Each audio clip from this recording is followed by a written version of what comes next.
Well, that's a lot.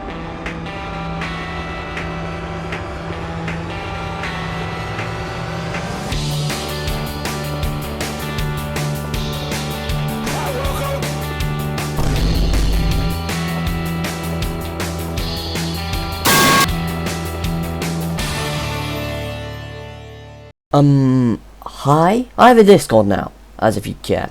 Anyway, let's check out the news. Oh. Pascal, can you please shut up? Anyway, I'm featured on an official Formula repo, so I'm quite happy about that. And please don't listen.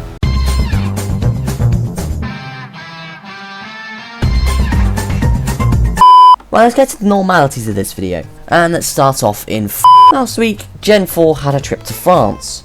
A very specific trip to France to show off the car. Wow, that's fast. So fast Verstappen had to comment on it. I mean, in qualifying, there's no lifting on the back of a straight. Formula E also decided to do something in the gaming world.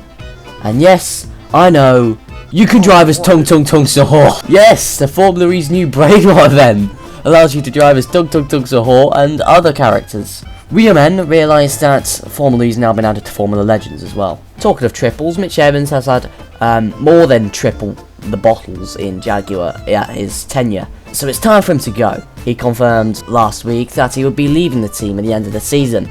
Then, because the 2027 transfer market wasn't exciting enough, Lucas Di Grassi decided to retire from the sport, and in true Sebastian Vettel fashion as well.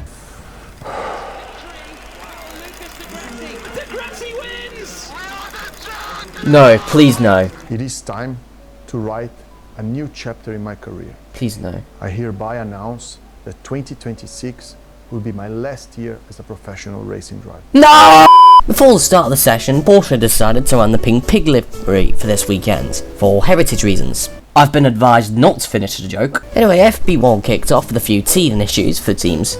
Pascal Wehrlein messed around with his 6 or 7 brakes, and Bird walked around in an area he remembers a bit too well from last year. He also found out that tyre would be a huge factor, Nick Cassidy ruining his air boots only 30 minutes into the session. Barnard went fastest, which is cool. What isn't cool is the fact they nearly killed the Grassi. We start with a Cassidy flashbang in FP2, which might have been his plan to finish P2. Problems kept appearing though. I mean, Google Gemini does exist.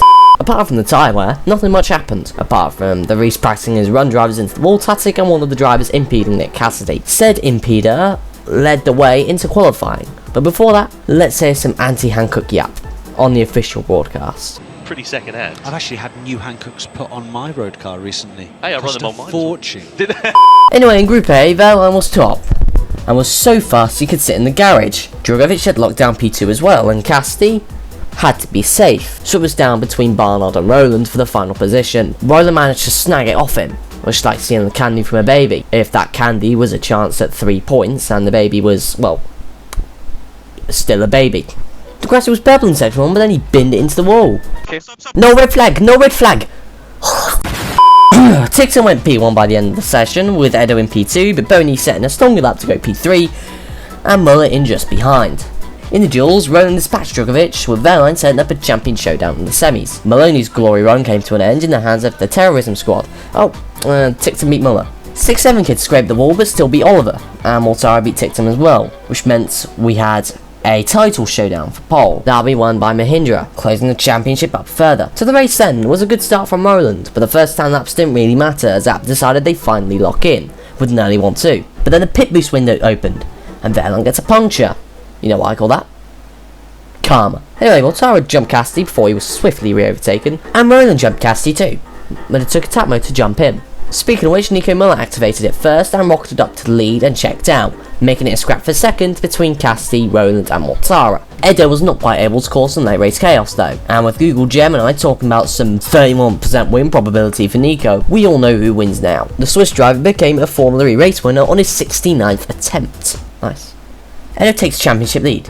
Is it finally his year? Well, it's time to find out with Sunday just round the corner. So nothing reportable happened in FP3. All you need to know is that it was really, really tight. Can I do shut the f up outside? So straight to quali with Cassidy, Barnard, Drugovich and Verne headed through Group A, Group B being DaCosta, Ericsson, Baboni and Wehrlein. I just want to get into the race, let's cut straight to the chase with Barnard vs Wehrlein bowl. Guess who took that one? The cap at the top of the championship is now one singular point, and it looks to shrink even further since Mahindra haven't committed their operation of the weekend. Anyway, we go green in Berlin and Roland doesn't move.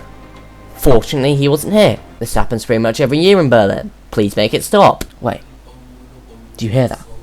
كي تسترد المظالم حتى الأراذيل ساموا رسول أهل العزائم القول قول الصوارم كي تسترد المظالم حتى الأراذيل ساموا رسول أهل العزائم القول قول الصوارم. Cassidy was involved too, which means it's time for the long-awaited return of the Cass rant.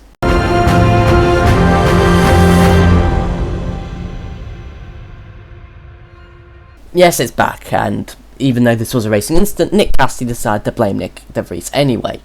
Vries is such an idiot, man. Why he tries like this? It's so obvious we are 4 wide, and he moved under braking and then just hits me. It's funny because he gave me shit about Imola and says he never makes a mistake in work. De Vries ended up crabbing into the pits, and a few laps later, Cassidy ended up getting front wing damage thanks to Sebastian Buemi. Apart from that, the start was very classic Formula E. A lot of overtaking, a lot of not wanting to lead the race, until the first attack mode, when Zane Maloney then decided that Lola needed screen time. But at this point, it's advantage Roland. He got his way up to the front quite early on, after saving quite a fair bit of energy, rolling around at the back of the grid. Roland now has more energy than everyone inside the top 10. Nato then went into his attack mode and jumped up to the front to get a few laps apiece. Before he was overtaken, Max Günther and Pascal Wehrlein made some contact on the main straight, and then by turn 2, Oliver Rowland got past both of them. However, from absolutely nowhere, Mitch Evans has now clawed his way up to the front, doing what he does best, and fall to the front. Rowland is now sitting in 3rd place behind Pascal Wehrlein, and with a bit of contact down in turn 1, thanks to Acosta and Muller, there was a slippery surface flag, but the commentators called it yellow. Oliver Rowland went past anyway, so they made a whole big deal about it. So, for them to learn what the flag actually meant, Marek decided to full course yellow the race. What a nice lad. But that was about all she wrote for this one, as Mitch Evans went on to take a frantic round 8 victory, his 2nd of the season. Oliver Rowland getting his title charge back on the track in P2, and Pascal Wehrlein rounding out the podium in the Pink Pig. So that was Berlin, and we haven't got long to wait until Monaco. So, until I'm sat on a big yacht, it's goodbye.